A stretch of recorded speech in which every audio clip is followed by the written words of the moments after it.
Respeto naman. Yan ang tanging kahilingan ng nag-iisang anak ni Miss Gloria Romero patungkol sa kumakalat na kasinungalingan sa last will and testament ng kanyang inang na mayapa. You are watching Showbiz Ganap Global. Nakremate na nga ang mga labi ng yumaong queen of Philippine cinema na si Miss Gloria Romero. Ngunit kahit sa kanyang pagpanaw ay may ilang lumabastangan at nagpakalat pa ng kasinungalingan patungkol sa namayapang aktres.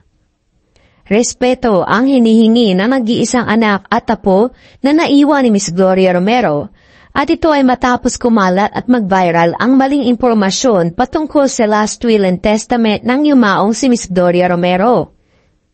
Isang photocard na naglalaman ng detalye ng kung magkano umano ang total cash sa bangko ni Miss Gloria, maging kung ano ang kanyang mga property na iniwan at kung saan ito mapupunta.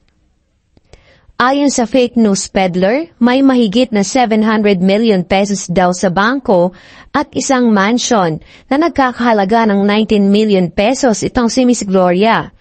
Ang last will and testament daw ay hahatiin sa apat. 40% o 287 million ay para sa pagpapagawa ng isang high school sa Pangasinan.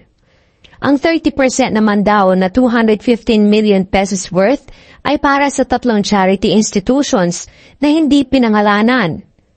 Samantala, ang natitirang 15% na tag 107 million ay mapupunta raw sa nag-iisang anak nito na si Marites at sa nag-iisang apo na si Christopher. Walang official sources na nagpapatunay na totoo ito. Ginagawa lang ito para makakuha ng atensyon. Ikinalungkot naman ito ng anak ni Miss Gloria Romero na si Marites Gutierrez dahil marami ang nag-share at naniwala sa naturang peke impormasyon. Ayon pa kay Marites, misleading ang naturang impormasyon, walang basehan at walang ebidensya. Ginamit pa ang pagkamatay ng kanyang ina para sa clout. Nakiusap ang pamilya ni Miss Gloria na respetuhin na lamang ang pagkamatay ng kanyang ina at mas alalahanin na lamang ang naging ambag niya sa pelikulang Pilipino sa loob ng halos 7 dekada. Bagamat burado na ang naturang post patungkol dito, marami pa rin ang nag-share nito sa iba't ibang mga YouTube channel at Facebook page na gumawa pa ng kanilang sariling bersyon. Marami sa mga netizens ang nagalit sa balitang ito at humiling na idemanda ang naturang site sa pagpapalaganap ng fake news.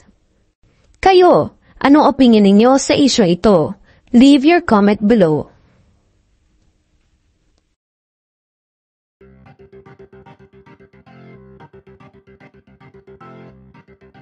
Don't forget to subscribe and click the notification bell for more Showbiz Ganap Global updates.